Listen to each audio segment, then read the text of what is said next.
Hallo aus Stavanger. Ich hoffe, ihr versteht mich ein bisschen. Ich habe mir gedacht, ich vlog heute mal und nehme euch mit. Ich war gerade schon ganz früh dabei, meine Fingernägel gemacht zu kriegen und ich mag das total gerne, wenn ich so um 9 Uhr in der Stadt bin. Also hier machen immer alle Läden so gegen 10 Uhr auf und um 9 ist alles noch so im Aufbau und eigentlich alles noch ganz ruhig, was richtig schön ist. Ihr könnt hier hinter mir dieses blaue Schiff sehen. Das ist eins der Schiffe, was hier immer in den Lyssefjord fährt. Da gibt es im Moment aber nur 1 oder 2 Touren die Woche, weil ja jetzt noch nicht richtig Touri-Saison ist. Beziehungsweise ist es auch abgestimmt damit, ob hier Kreuzfahrtschiffe ankommen. Also ich nehme euch einfach ein bisschen mit heute und dann geht es gleich weiter.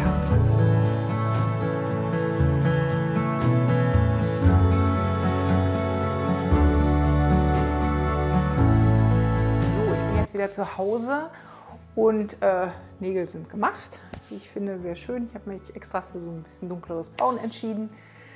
Bin ich aber ganz zufrieden, dass ich das jetzt hier habe, die Möglichkeit, mir alle 4-5 Wochen die Nägel machen zu lassen. Hat man eine Baustelle weniger, wie ich finde. So, ihr seht mich jetzt hier in der Küche. Es ist nämlich Folgendes.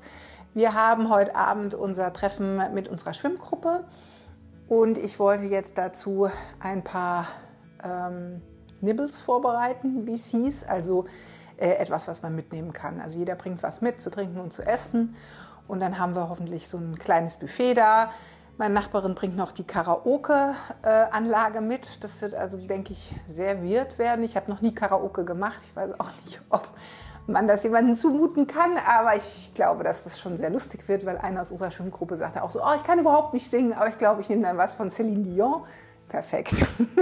Also so wird es hoffentlich ein sehr lustiger Abend. Leider bin ich heute Morgen mit so einer leichten Migräne wach geworden, was man vielleicht auch sieht, weil ich so ein bisschen käsig aussehe, obwohl ich schon so ein leichtes Make-up drauf habe. Naja, Tablette ist eingeworfen. Ich hoffe, es geht Stück für Stück besser und bis heute Abend müsste es eigentlich wieder so halbwegs gehen.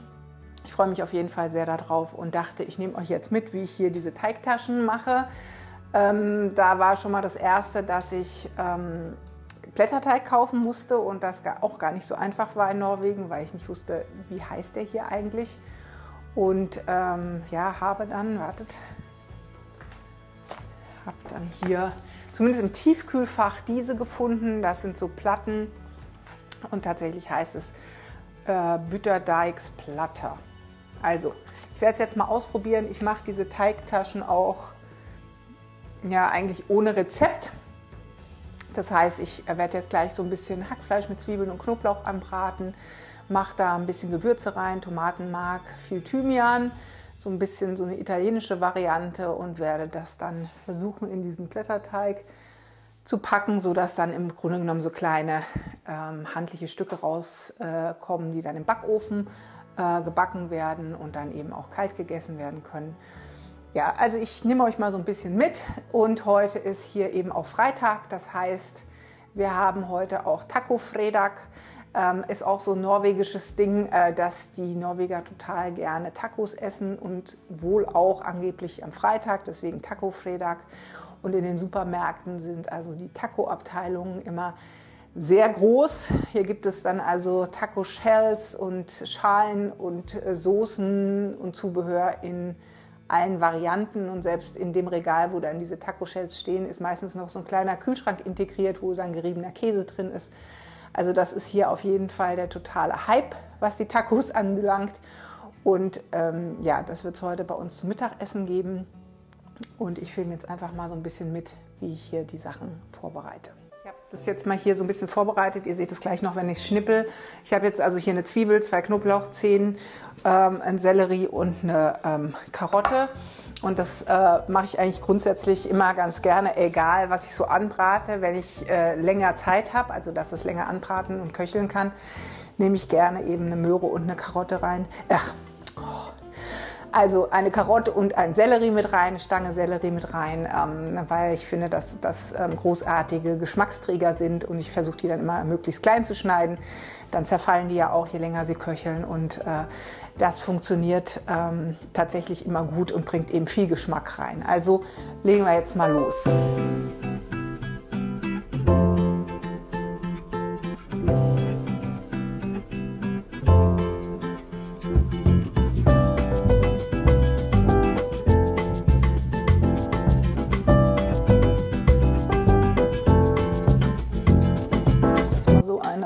ganz gut mitverfolgen könnt. Das ist meine gusseiserne Le Creuset-Pfanne, die ist super klasse, da lässt sich alles super gut drin anbraten. Wir haben jetzt hier neu einen Induktionsherd, ja, wo ich mich auch noch dran gewöhnen muss. Allerdings muss ich sagen, ist er wirklich sehr energieeffizient, aber am liebsten hätte ich eigentlich immer einen Gasherd. So, ich habe jetzt hier ein bisschen Öl reingemacht, das geht dann immer ziemlich schnell. Und jetzt fange ich an, erstmal die Zwiebeln reinzumachen und auch den Knoblauch. Das lasse ich jetzt einfach hier mal so ein bisschen anbraten. Ein bisschen höher. So. Und ja. Das Schöne bei den gusseisernen Pfannen ist eben auch, dass sie sehr schnell die Hitze aufnehmen und gleichzeitig auch sehr lange die Hitze halten. Also man muss dann eben mal gucken, dass man auch schnell wieder ein bisschen runterdreht, damit es eben nicht zu stark anbrennt. Also ein bisschen Öl rein und ein bisschen runter. So, wenn jetzt die Zwiebeln so ein bisschen glasig gedünstet sind, dann kommen jetzt die Möhren und die Stange Sellerie mit rein.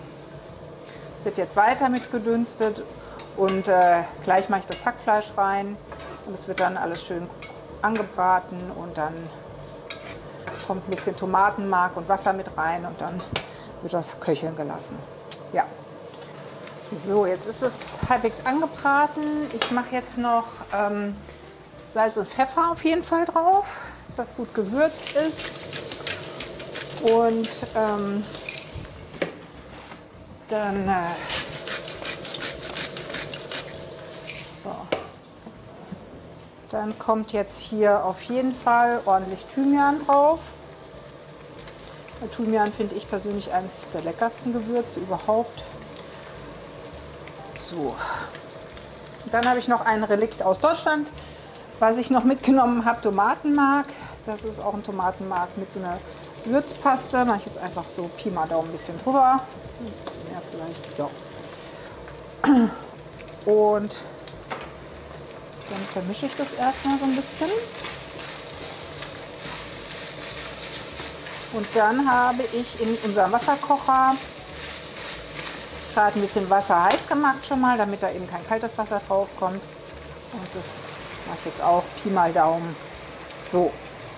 Und das lasse ich jetzt mit Deckel drauf, etwas niedrigere Temperatur, ein bisschen köcheln. So, und als ich aus der Stadt zurückgekommen bin, bin ich noch zum Bäcker gegangen. Wir haben hier diesen Kannel Snörenbäcker, der richtig teuer ist. Also da gehst du eigentlich nie unter 20 € raus für 3, 4 Sachen, aber auch richtig lecker. Ich habe dann hier das Beste an Norwegen, die Kannelsnüren mitgebracht, also diese Zimtschnecken, die da sehr lecker sind. Und was die da auch immer haben, was ich auch immer kaufe, also nicht immer, aber schon einmal die Woche im Prinzip, ist echtes Sauerteigbrot. Und das ist auch sehr gut. Und dann gibt es hier noch so einen Laden, der heißt Granit. Das ist eigentlich auch ganz nett. Die haben vor allem so, ja, also Interieursachen, Gläser, so ein bisschen wie Depot, vielleicht mit mehr dem Schwerpunkt Büromaterialien, also Stifte und Bürosortierung und so weiter. Und was ich richtig cool finde, ist, wir haben da immer solche Blöcke von denen. Die haben hier hinten diesen Magnet, weil wir haben hier so eine Pinnwand hängen in der Küche und dann klebt der da immer dran und man kann sich da seinen Einkaufszettel oder wenn irgendwas Wichtiges ist, mit aufschreiben. Und dann habe ich noch was mitgenommen, wieder so ein Spontankauf, aber fand ich wirklich schön. Und zwar ist das dieses Holzbrettchen. Das ist aber mehr so wie so eine Platte gemacht. Es gab jetzt heute für Mitglieder 20% auf alles. Das heißt, die hat jetzt irgendwie, ja, ich würde sagen, umgerechnet 14 € gekostet. Und ich fand die ganz schön, weil wir bekommen die Woche jetzt Besuch. Und dann dachte ich, wenn man jetzt hier noch eine schöne Serviette drauf liegt, dann kann man das auch sehr gut als Brotkorb nehmen oder eben auch für Obst drauf. Oder dann sieht es, finde ich, auf dem Tisch immer ein bisschen schöner aus. Ja, also das waren dann noch meine Einkäufe, die ich aus der Stadt mitgenommen habe. Und neulich habe ich auch dieses Teil gekauft. Da habe ich mich tatsächlich beeinflussen lassen, aber ich hoffe positiv, denn ich denke, dass eben dieses Trinken im Alltag oft zu kurz kommt, bei mir eben auch. Und wenn ich jetzt hier so einen Monsterbecher habe, Also mein Mann hasst den, weil er findet, der ist ein Riesenbecher. Aber es hilft mir persönlich, wenn ich den mit ins Büro nehme, tatsächlich schon mal ordentlich was zu trinken. Und das Gute bei dem ist, es ist ein Thermobecher, also der ist hier innen eben isoliert. Man kann da kaltes und warmes reinmachen. Und er hat hier noch so einen Deckel. Und auf dem Deckel, das kann man hier drehen. Das heißt, man hat hier auch so einen Auslauf, sodass man im Grunde genommen halt auch ohne Strohhalm trinken kann, ganz normal.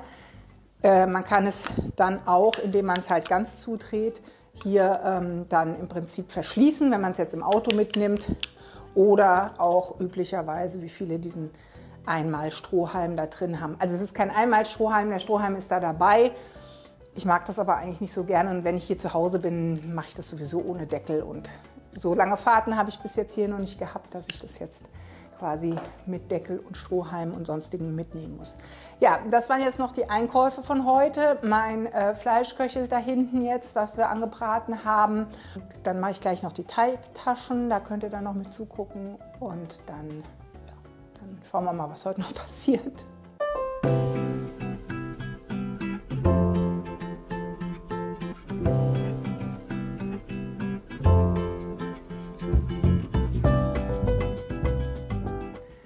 So, ich habe mich jetzt geschminkt, weil wie ihr heute Mittag schon gesehen habt, war ich heute schon ziemlich käsig. Eigentlich wollte ich die Haare waschen, aber das habe ich heute mit den Kopfschmerzen irgendwie nicht so ganz hingekriegt. Die werden jetzt gleich nochmal mit dem Glätteisen bearbeitet und in ungefähr 25 Minuten fahren wir quasi los zur Party. Party in Anführungsstrichen, aber ich freue mich trotzdem, obwohl es jetzt mir nicht so hundertprozentig geht und hier auch... Ja, ich hätte auch jetzt gut zu Hause bleiben können, aber ich probiere es einfach mal. Und das Gute ist, es ist fußläufig. Also wenn es mir irgendwie schlechter gehen sollte oder wenn irgendwas wäre, kann ich auch direkt nach Hause laufen, bin in einer Viertelstunde zu Hause. Also das ist schon mal gut. Ich zeige euch gleich nochmal mein Outfit, wobei das ist jetzt heute auch nichts Besonderes. Ich fand es auch tatsächlich so ein bisschen schwierig, mir was rauszusuchen, weil es ja jetzt im Prinzip nur so ein Get-Together. Ich habe mich jetzt für einen... dunkelblauen Rollkragenpullover, den ich neu habe, entschieden und eine White-Legged Jeans dazu, weil hier ist es auch so ein bisschen so, dass man immer ein bisschen aufpassen muss, wenn man irgendwo hingeht, dass die Räume mal mehr, mal weniger beheizt sind. Also im Zweifelsfall lieber ein bisschen zu dick anziehen als zu dünn, weil man sonst schon mal ganz schön durchgefroren werden kann. Also ich zeige es euch gleich nochmal am Spiegel, mache mir jetzt noch die Haare und dann sollten wir uns dann nicht mehr hören, war das praktisch der Vlog heute vom Freitag. Ich hoffe, es hat euch gefallen und wir sehen uns dann beim nächsten Video wieder. Bis dann!